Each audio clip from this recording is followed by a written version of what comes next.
Hey guys, welcome back to another episode. I am beyond excited to welcome on today's guest, Dr. Cassandra Wilder. She is a doctor of hormones and takes a holistic approach to helping women balance their hormones, balance their periods, all through managing their cycles and stress levels and lifestyle choices, workout choices, different nutrition choices, and everything in between.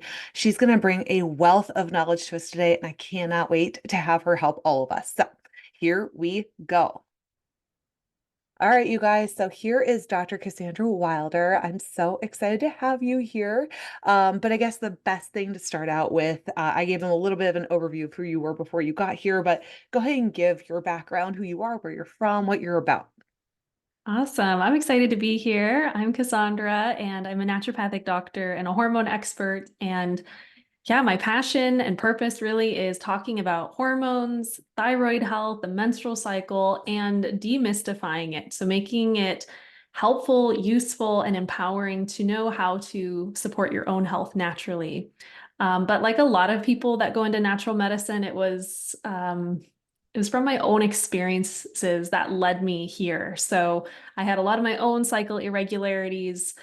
Of course, I was handed birth control. It's like the story is old as time, right? We've all been there.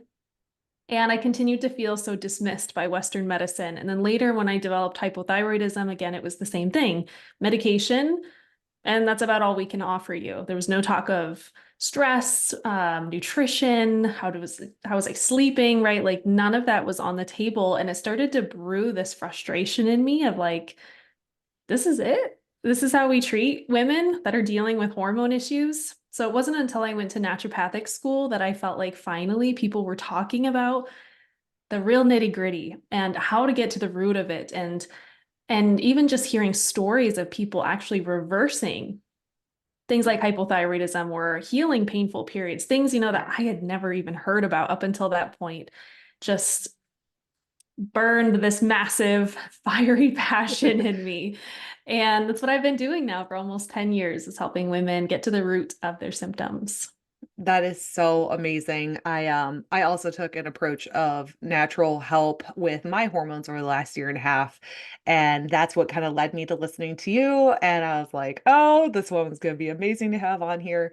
Um, Oh. so I can't wait to dive in. I know that you said like you decided to dive into, naturopathic and going to school for that based on your background. I did read a little bit on your website, of course, beforehand, some of the things you were struggling with, but, things such as like massive fatigue, hair loss, all of those things. I mean, how long after you started making changes did you start to see the results of those things? I think that's kind of a Mm. helpful question for people. Yeah. Well, it took me a long time, but I'll tell you why. Because I didn't really have much of an approach initially, right? So I was kind of like throwing stuff at the wall to see what stuck. So I was trying a lot of different diets, a lot of different supplements. So I always joke that I took the really hard way, the Mhm. really like long, windy path to get here. Yeah, But I think once I finally dialed in on the more foundational things that really mattered, oh my gosh, probably within 3 months, I felt a pretty significant difference. But after a year is when my thyroid results finally came back normal. So, that's amazing. The mhm. fact that you're able to reverse that is like incredible. And I know that when I went to the doctor for my issues, I went just like you, I was way under eating for how much exercise I was doing. So therefore Mhm. malnourished, right? I didn't have my period for almost a year. I was losing hair, all the things. And just like you, within about that 3 month period, because I had someone's help to guide me, made a big difference. So I think that's really helpful to know, like, hey, it's going to take a little time, but you get the right person in front of you to help you with the puzzle pieces, you can start to see those results rather quickly. Um, so let's see. I know that we kind of like talked through some of the questions beforehand, but um, as far as like I think one of the biggest things is nutrition surrounding cycles, and hormone fluctuations. Like there's a million different fluctuations that you can see, obviously, but what's like the main cycle fluctuation that you see for somebody or the main cycle struggle, and maybe some key takeaways that people can do to help with that? Like specific symptoms. Yeah, specific symptoms. And then what are some things that people can maybe put into effect if they relate to that symptom to try and see if it helps it? Yeah. Oh Perfect. gosh. Well, there are so many possible options here. I think Yes. painful periods is one of the most common ones women struggle with. Um, and what's interesting is usually period pain is related to the hormones prostaglandins, and those cause your uterus to contract. So there are the same hormones that are also needed during labor to help contract your uterus and help the baby come out or help the uterine lining slough off and come out through your cervix. But of course, when we have too many prostaglandins, those contractions or those motions are going to be far more intense. And so when someone has elevated prostaglandins, that's going to likely cause very intense, painful periods, period flu-like symptoms. So loose stools, maybe you feel nauseous, sweaty, yucky when your period comes. And you may also have painful ovulation. Those are all good signs to kind of assess, like, yeah, I probably have high prostaglandins. And then the million-dollar question is, of course, what causes elevated prostaglandins? And that's usually inflammation. So usually I look to what kind of fats and oils are people cooking with. So moving away from polyunsaturated fats like soybean, canola, vegetable oil. I say if you can get a gallon of oil for like under $10, it's garbage. Just throw it away. Cut it out. Yeah. No. Or if you eat out a lot, of course, unfortunately, pretty much every restaurant uses really cheap oils. So that's a consideration. But usually just starting to clean up the diet a little bit, and maybe using some tools like magnesium or turmeric or even ashwagandha, we can decrease the inflammation and thus improve the period health. Absolutely. Oh my gosh, that's such a big one. And like decreasing inflammation using foods, like the oils is a huge one, Yeah. packaged and processed foods. Oh my God, so many things. So that's really, really helpful to know. I know that I work with people nutritionally to help, otherwise, but to know that that's going to help a lot with relieving that kind of period pain is absolutely fantastic. Yeah. Um, I think one of the other ones that a lot of people really struggle with is like the inconsistency of periods. Like Mhm. mine went away because I was like malnourished, but I have other people that when they have high stress, it seems their period comes more often. Have you ever, like, is there a reasoning or a rhyme or reason? Is it just sort of random? Yeah, stress does weird things to our bodies. Like you said, it will make some women bleed every 20 days or so, or even some women just have these horrible periods that are weeks long and they're kind of recurring every couple of weeks. So they're pretty much always bleeding.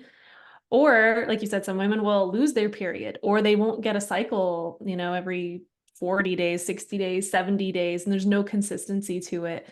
And a lot of this comes back to ovulation because when you ovulate, that will trigger your period to start in about 2 weeks. So, for example, with like the case of long cycles, if someone, say, doesn't get a period every month, it's every 40, 60, 80 days. It's really not an issue with your period, but what's really going on is something's going on with ovulation. So either ovulation is not happening or it's happening really late in your cycle. So it's like your body's struggling to get all the resources together until like day 70. And then finally it's ovulating, and then your period comes 2 weeks later. And that can happen also with very short cycles. If our cycles are really short, which most people would say under 25 days total is what would characterize a short cycle. Usually, again, that's because someone's not ovulating. Okay. Are there any other signs that people wouldn't be ovulating, or how can we tell? Yeah, it's a great question. You can have fairly regular periods, surprisingly, and not be ovulating. Now, if you're like, you get your period on day 29 every month, pretty likely you're ovulating.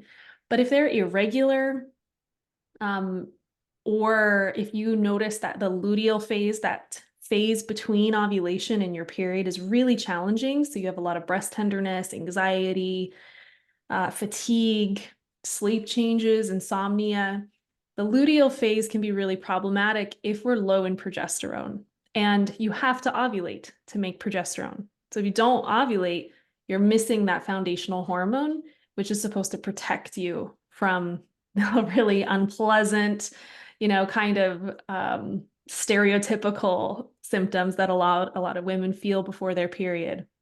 So those are probably the biggest signs.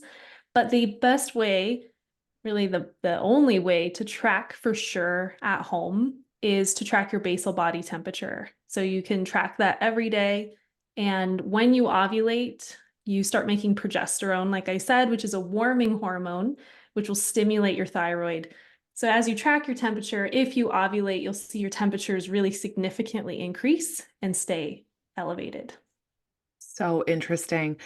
I wish I had understood all of this when I was in the process of creating babies. It would have made so much Same. more sense. Literally. Oh my gosh. No, it's also interesting. And this one's kind of a random one. It just popped into my head because I had somebody ask about it yesterday and it didn't even occur to me to bring it up to you ahead of time. So I apologize for that. But um, as we know, the pill, right? It's not all bad. I don't know. I'd like to hear your opinion on it. But what about for teenagers? I have teenagers that are prescribed the pill, not for, protecting against pregnancy, but because they're trying to fix iron levels or heavy bleeding. What can we give for suggestions for those kids? Because being on birth control for that many years of life, what's that kind of look like? What's your take? Yeah, it is a hard subject, especially with teenagers. The thing that I'm really passionate about is informed consent. So, meaning for both the parent and especially the young woman that's on it, I think knowing how the pill works, which is by turning off ovulation, it ceases how your brain and ovaries communicate, understanding the risks that do come with it, and understanding that there could be a time and place for it is really key. What bothers me is that so many young women, especially, are put on the pill with this idea that it's fixing everything. It's Mhm. fixing your iron levels. It's healing your period pain. It's going to clear up your acne. And that isn't the truth. And these are the same women, that 15 years later, they're working with someone like me because they're like, oh, well, I didn't know that it was doing all this stuff and now I can't get pregnant. Mhm. So I think as long as, first and foremost, everyone knows the good side of it and the bad side of it and then chooses to be on it, that's bare minimum. Um, Even with teens, though, we want to look at that root cause to see what's going on. So, like you said, if someone's dealing with low iron or if they have acne, they have painful periods, our body is very, very wise. It doesn't ever give us symptoms for no reason. So, in an ideal world, whether someone's 15 or 35 dealing with symptoms, we'd want to have that more comprehensive approach to address what's really going on. Okay. Okay. And is that more of a conversation to have with someone like you? Or, I mean, Western medicine, are they going to have an honest conversation with us about that? Probably not. Yeah, And I'm not here to point fingers at doctors, but sure. when they only are given 5 or 7 minutes per patient, I'm sure it's impossible for them to do this even if they wanted to. So yeah, that is where functional medicine is nice. There are functional medical doctors, MDs, but naturopathic doctors, of course, are going to be a little more trained in that root cause approach. Got it. Okay, awesome. I know that the mom of said teen was looking forward to having me talk to you. So I'm excited to Mhm. pass on that information for her because she only wants the best, obviously, for her kiddo. So there's that. Totally. Yeah. That's super helpful. I have I work with a lot of moms that have a lot of teenage daughters, and I think this is going to hit home with them. So thank you for that. Um, okay, so now I do love something that I changed a lot to help with regulating my cycle because I went from like 60 days of pain and terribleness and then finally bleeding to finally being like an every 25 to 27 type person. And one of the biggest things that I changed was how I was working out and when to do different types of workouts. So what's your take on like what types of workouts we should do during the month, why we should change them at different points of the month? What does that look like? What would you suggest for people like that? Yeah, great question. Now, part of it depends on how balanced someone feels. So, for example, if I was working with someone that is in a really stressed state, dealing with a lot of symptoms, have thyroid things going on, I would probably encourage them to do more low impact only. So, only strength training, Pilates, yoga, walking. I would be like really strict about that. Now, for the average woman that feels pretty balanced, then we can be a little more flexible. So, especially after our period ends and we're in our follicular phase and even into ovulation, we can really utilize the estrogen and the testosterone surges to support us as we have more energy and improved mood, more metabolic flexibility, and naturally lower cortisol levels. So this would be the best time for the high impact kind of stuff. So running, cardio, if you like group fitness classes and jumping Sure. up and down and whatever, then great, you know, or maybe a big day hike. These are great things to plug in at that early part of your cycle. In the luteal phase after ovulation, strength training is really ideal. Our blood sugar naturally tends to be more irregular in our luteal phase, and cortisol is naturally higher. And I think a lot of us feel that. Maybe we feel our resiliency is a little lower, you know, Mhm. in the days before our period. It's like things Yes. can tip us over the edge easier. We probably aren't craving a big run or something like that. Maybe some people do. I don't know, not me. And so strength training, Pilates, yoga are really going to be the go-to. And that could even carry on into your period, or you could just take a few days off. Yeah, for sure. That was something I used to do. I was like the CrossFit girl, 6 days a week. Yeah. Like I didn't care how crappy I felt. I was doing it anyway. Lots Yeah. of big changes have happened, but I do appreciate you confirming that because there's just so much confusion around it. And then it's like unheard of for so many people to actually work out to help optimize their hormones and their output that they have available. And it's just amazing the differences you can see. Yeah. Um, Let's see. Oh, I did definitely want to touch. You were talking about stress. So this is a loaded question, but the what are the biggest like effects that you see on hormones from high stress lifestyles and can't lower stress down? What are the main things you're going to see? Oh, goodness. I know. That's quite the list. Let's see. Your top three, maybe. Yeah.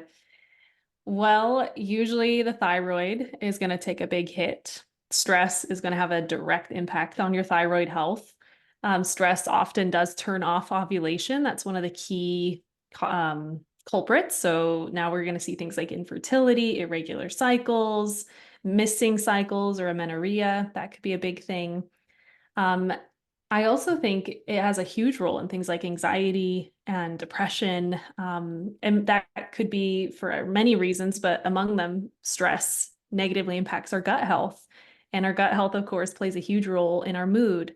So when I think of like the typical stressed woman, you know, I think of the woman who wakes up to an alarm, you know, jumps out of bed. She has 10 minutes to get out the door. She doesn't eat breakfast. She grabs some Starbucks on the way to work. Work is a mess. She barely has time to breathe, let alone like eat or think about anything. She goes to the gym after work to relieve stress, and she's going to do some, yeah, CrossFit, jumping up and down kind of thing because she thinks that's going to relieve the stress of the day. You know, and then she gets home, scrolls on her phone while watching TV, while working on her computer, eats dinner, goes to bed. You know, like this is Mhm. the reality for a lot of women. And then we wonder why thyroid conditions are on the rise, cycle issues are on the rise, infertility is on the rise. It's like we really have to switch something pretty significant because this lifestyle, it's just pushing our bodies to the limit. It's Mhm. like a bear is always trying to eat us. Yes. Oh my gosh. So the biggest thing is that the thyroid and then the gut health really starts to take off and those kinds of things. Yeah. Got it. Yeah. Yeah. I know the stress that I was going through with all of it was massive gut health issues. So it's been an interesting road of recovery. Um, Yeah. One of the biggest and I think best things that I did, however, definitely need someone like you, which is someone that I used to help with a Dutch test. Is that something that you agree with? You like the Dutch test? If so, why? And I took one. I know that that helped them give me a guiding post of what to do, but it'd be so helpful to have you explain what it is, what it does, and why it's so helpful. Totally. It's my favorite hormone test, and it stands for Dried Urine Test for Comprehensive Hormones. So it's a urine test that you can do at home. It's really nice because you don't have to go in to get blood drawn. And it doesn't just give you the values of your hormones, it really maps it out so you can see how it's all connected. And I'm sure you saw that. And it feels so much more empowering as a patient, even to look at, because you can see how estrogen can impact testosterone. You can see how cortisol is going to come down the line and impact testosterone. And, it really shows you in a very concise way what's going on and where we need to look at to support things. Um, Again, it's going to be something maybe more only a functional medicine doctor or a naturopathic doctor will know how to read. I've had patients in the past bring, what we talk about together to their normal MD, and they're just straight up told, like, I don't know how to read that. Mhm. So don't expect, unfortunately, your average doctor to know even what a Dutch test is, but it's a great tool so that you can target in a little bit more on what's going on and see, on paper why you're feeling the way you are. Yeah, absolutely. I thought one of the coolest thing is because I know I have a ton of people that do blood draws because insurance purposes, like, it makes more sense for them. But the problem with blood draws, and I would dare that you would agree, they only take a snapshot in that one time of the day, right? Yeah. Whereas the Dutch test is for a full 24-hour period. So, what's the importance of the 24-hour period? I really want that to be hit home, why it's just so helpful to have that 24-hour period of readings. Well, especially with cortisol, because we Mhm. want to see the cortisol pattern. And that's another big benefit of the Dutch test is it's not just testing sex hormones. We're also seeing what's going on with stress hormones. And we're able to see your cortisol pattern. We want to see that it's spiking in the morning, tapering off through the day. And you're not going to get that with your average blood test. And you would not believe how often I see women who go to their doctor and get them to do hormone testing, but the doctor doesn't even correlate the hormone testing with where the woman is at in her cycle. So if you test progesterone on day 7 of your cycle, yeah, there's not going to be anything there because you Mhm. only make progesterone when you ovulate. So it's kind of maddening, the disconnect sometimes. But the Dutch test is great, like you said, because we're getting that 24-hour snapshot and it's very, very specific. And when in your cycle you take the test so you can get an accurate perspective. Yes. Oh my gosh, that was like the craziest thing too. The poor girl I was working with, she's like, you literally have no idea where you're at in your cycle because you've missed how many periods, right? So yeah, she just had me take Mhm. it. And oh man, it was a crapshoot. So Oh no. but hey, that's why we go through things, right? You went through a hard time Yeah. to help people. That's what I did too. So we're kind of bringing it Yes. all full circle. Um, I think another really helpful thing is, like nutritional choices throughout the month and with our hormones. Are there different types of the month where we should prefer different types of carbs or different types of fats or, um, different types of vegetables to help with different types of things? Is that kind of too an open-ended type of question or? No, that's a Okay. great Okay. question. Yeah, we definitely can start to eat more cyclically minded. And, on Instagram, everyone's always talking about biohacking, and it's always like some dude, I call him like gym bros, talking about biohacking. And I'm always like, why does no one talk about as women? Our cycle is our biohack. Because if you understand your cycle, then you understand how to eat differently, exercise differently, live differently in accordance with your own natural rhythm. So just had to say that. Yes. Um, but certainly, so in your follicular phase again, after your period, when estrogen is naturally increasing, this is a great time to get in lots of cruciferous vegetables, carrots, things that are going to naturally help your body detox estrogen. Mhm. Most women around this time of the month probably don't have a ton of cravings anyway, but they may want something fresh, like a salad or a smoothie, something lighter. Your caloric needs may even be slightly lower, meaning like 1 to 200 calories lower in your follicular phase. Ovulation, it really requires an immense amount of energy, especially for your corpus luteum, or excuse me, for your empty egg follicle that is, released. The egg comes out of the empty follicle for that empty egg sac to transform into the corpus luteum, which is your temporary endocrine gland. That is what's going to make progesterone for the next 2 weeks. That takes a huge amount of energy and nutrients. So I'm a big fan of high nutrient dense foods around ovulation. So think oysters, salmon, um, high quality pastured raised meats, anything that's going to be really high in minerals is going to be your go-to. And then in the luteal phase, complex carbs are definitely our friend. And I think usually most of us crave things in this phase of our cycle that we naturally need. So, yeah, we're going to crave sweet potatoes, more carbs, hearty foods, warming foods, maybe not so much the phase where we want a raw salad or something. We're going to be like steak and potatoes kind Yes. of feeling, Yes. salty things, chocolate to get us that magnesium through our cycle. Okay. So I think as we connect to our own body, we'll find we're naturally craving these things anyways. Um, and yeah, in your luteal phase, they're finding women may need up to 250 additional calories a day. Okay. Which I think, again, it's like no wonder we're all craving a cookie Yeah. because we just need that little more energy. Yes. And with chocolate, you get the extra magnesium. It works out great. Exactly. It's fine. Yes. Okay. And I love talking, like magnesium is almost a buzzword right now. I use the magnesium. I do recommend a magnesium, but I think it's just helpful. Like, how does magnesium go along with the cycle? How does it help with things? I know that I have my definition of it, but I'd love to hear your take on the effects of magnesium through at least the luteal and menstrual phase. Yeah.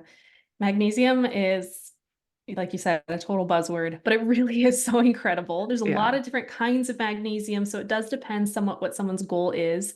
But especially if you struggle with fatigue, sleep troubles, anxiety, depression in that luteal phase into your period, period pain, you're going to want to have some magnesium in your life. I personally really like magnesium glycinate and magnesium malate. I know magnesium can feel confusing because there's a lot of different kinds, and some are $10 and some are $60, and it's kind of overwhelming.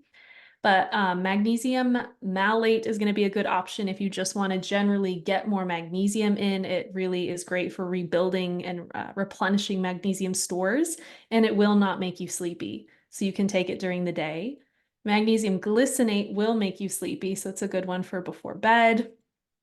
If someone has a lot of anxiety, I'd lean more towards magnesium taurate, which is more of a brain health one. Um, Magnesium citrate is the cheapest version you'll usually see, and that's more of a tool for constipation. So if you need help going to the bathroom, it's a good option. If you Yes. don't, then maybe not the best magnesium. Truth. Oh my gosh. Yes, that's absolutely true. Um, and then I know that I have heard before, but I don't know the exact specifics. Does caffeine and magnesium kind of cancel each other out as far as absorption goes, or is that even a thing? I don't know. Some people are talking about that. I haven't seen the studies to prove that, Okay, but I imagine taking them at the same time would be counterintuitive. sure.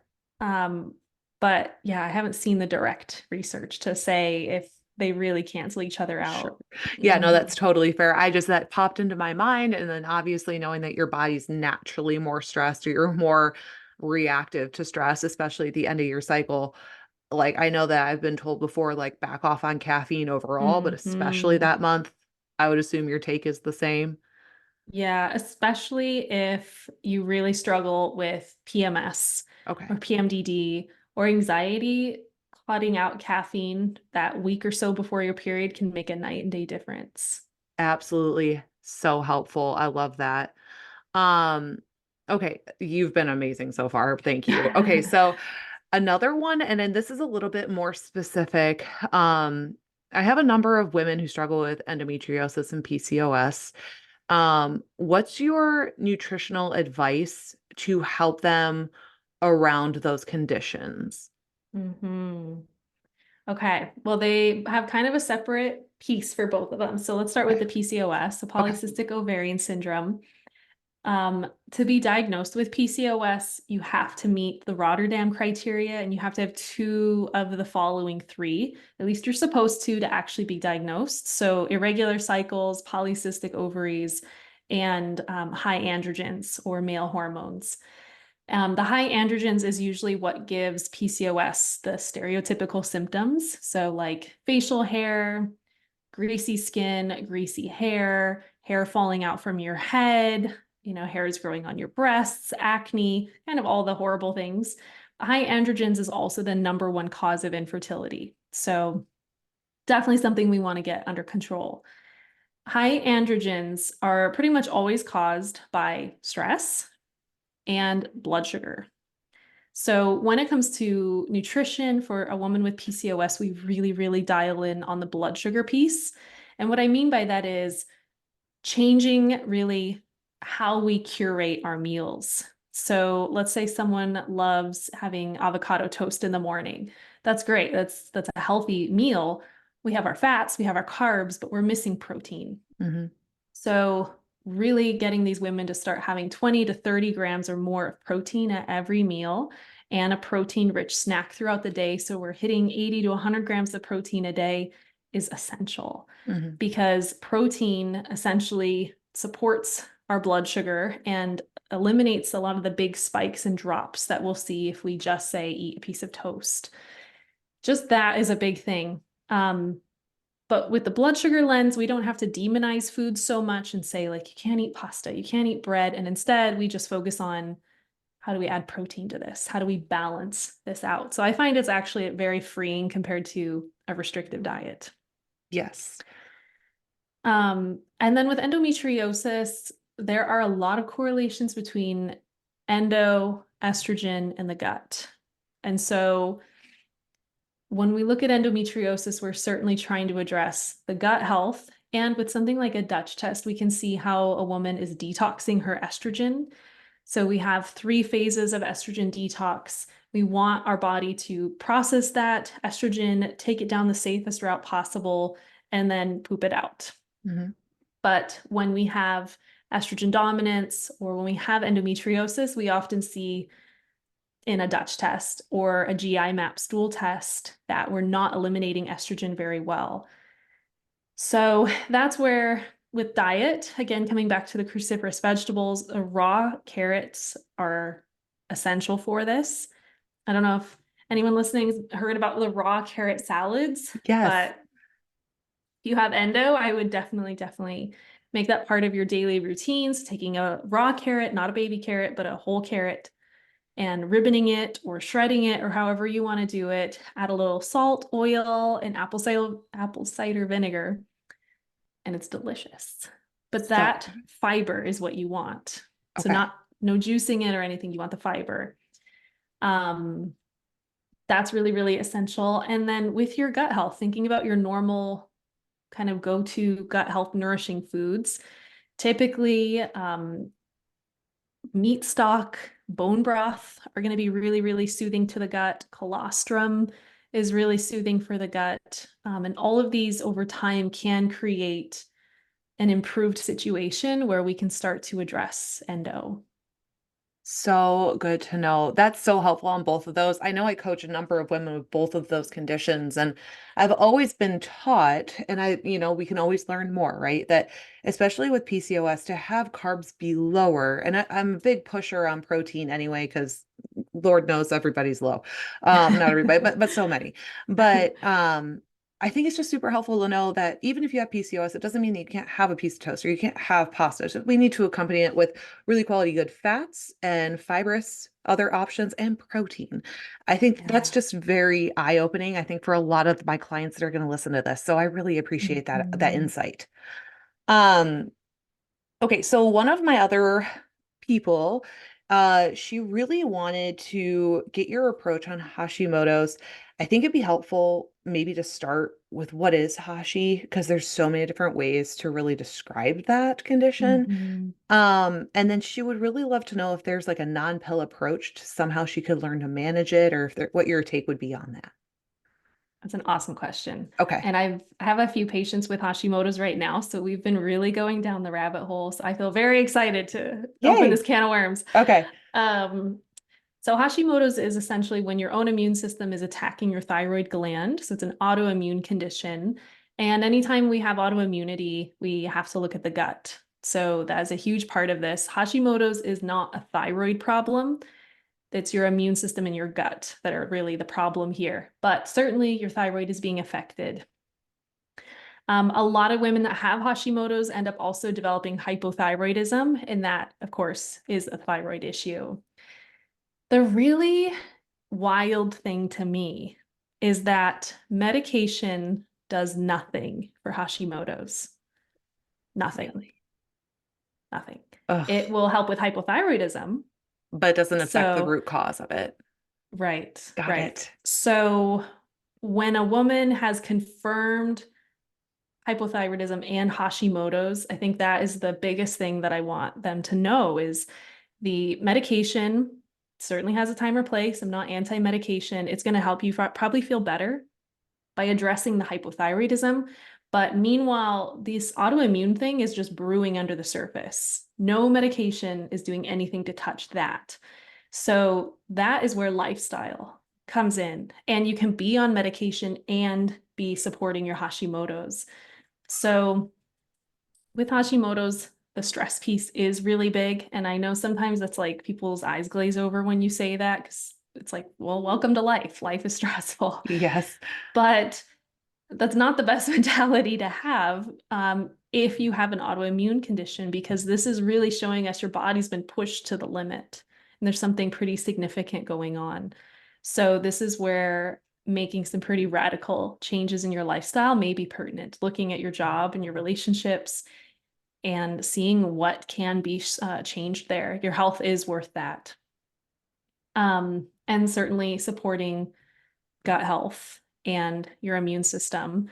There are some things in studies that are showing promise. So aloe vera juice is showing benefits for Hashimoto's. So I think it's 2 ounces a day is what's tested usually. So I would certainly add that in.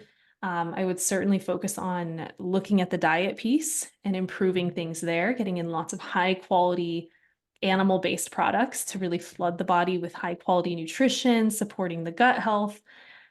Um, this is my own personal observation, so take that with what you want. This is not Sure. based on a study, but almost always when I work with a woman with Hashimoto's, they're usually really high achieving women that are really holding themselves to very high standards and can be very, very critical of themselves and can feel like they're never doing enough, or they could be a better mom, they could be a better this, a better that.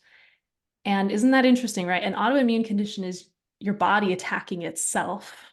And how interesting is it that in the personality realm, they can kind of mirror that. It's like we're always attacking ourselves. So food for thought. I find a lot of benefit with my clients in looking at, the labs and the more like physical stuff. But I also think it's interesting to look at that other layer and to look at how do you treat yourself? Because if Yeah. you're picking yourself apart and telling yourself you're fat and telling yourself you're not a good mom and you should be making more money and you should, how do you think that's going to impact your health? So just throwing Absolutely. that out there. Yes. Oh my gosh. Yes. Thoughts, positive energy, like all of that stuff absolutely affects everything. Sounds, it sounds, cuckoo or crazy or whatever, but it's so true.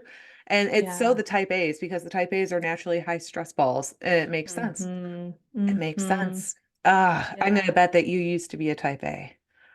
Yeah, totally. And I struggle with it still. Yes. Um, yeah, it's a journey for all of us. I don't know that any of us ever fully like finally Like, get there, but yeah, at least the awareness, right? Like the yeah. awareness where we can catch ourselves mid thought or mid whatever, like I don't have time to rest. I have to do this. Hmm. Having that awareness to stop and say, do you though? Is Yes. really key. Oh, I love that advice. Thank you for that. I so am the same way. Like constantly my husband's like, chill a little bit, Yeah. just sit down. Yeah. And it's been very helpful. So thank you for bringing that up. It may not be supported by studies yet, but I Yeah. totally agree. Um, Okay, so obviously this has been insanely helpful. How can people get a hold of you? I know that you have multiple different types of programs. You have, is it a period reset, a period reboot? What do you call that program? Yeah. Period reboot. Yeah. So Okay, it's all things menstrual cycle balancing. I love that. And that's coming out this year yet? Yes, we'll probably run it again in a few months. So it's a really fun group program to see how to get to the root of what's going on with your symptoms. And then I have my Restore Your Hormones program, which is a bigger program if you want to have some functional lab testing included, and some direct support from me. Very awesome. And how can people find that? What's like the best way? I can put your Instagram or website if that's what you prefer into the show notes. Just let us know what you want there. Yeah. CassandraWilder.com is where you can find it all. And I'm on Instagram at Dr. Cassandra Wilder, and I definitely post a lot. So there's lots of goodies on there. I love that. Perfect. And before I let you go, because I know you've got your little one to tend back to, I totally get that. Um, what would be your biggest piece of advice for someone that is just in the thick of it right now? It feels extremely Mm. lost or doesn't know where to turn or what to do. Best piece of advice. Mm, great question. Be compassionate. And I know that's hard when you're in the thick of it and you feel like your body's betraying you and things are falling apart. But trying to have compassion for yourself and remembering that your symptoms are just messages. They're not your body trying to hurt you. It's not your body trying to betray you. It is just your body trying to get your attention, just like your car with a check engine light. So trying to see it as, why is this happening versus my body sucks and I'm getting old or I'm 30 or, whatever. Seeing it as your body trying to whisper to you, hey, we really need your attention. Something's not right here. Please take care of us, can really, really change the game. So you're doing a good job. Have compassion and ask those deeper questions. What are you trying to tell me, body? Yes. Oh, I love that so much. I've never thought of it that way before. Our jerk reaction is why? Why me? Right. Instead of, oh, it's a puzzle piece. Put it together. Mhm. Oh, I Right. love it. Thank you again so much for your time, Dr. Cassandra. I cannot wait to get this posted up for people and have them learn from you. And I'm sure you'll have some people reaching out as well. So, Mm. have a wonderful day Thank and you. thank you again.